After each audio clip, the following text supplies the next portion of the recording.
So mga kaludi, dito tayo sa gitna ng gubat mga kaludi. Ito yung virgin forest mga kaludi. Ito sa bukid nun mga kaludi. So dito kami kumuha ng tubig mga kaludi. Munggi kuan source sa tubig. Yan mga kaludi oh. Oh. Napakatinaw niyan mga kaludi. Pwedeng inumin yan. Ayan. Dito mga kaludi oh, ang source niyan mga kaludi.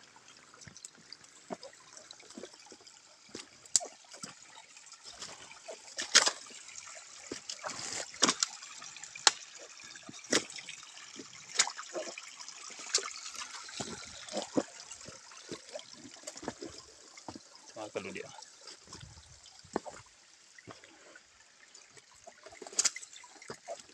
Hindi mag-anong kalakasan mga kaludi, pero hindi talaga siya natutuyo mga kaludi.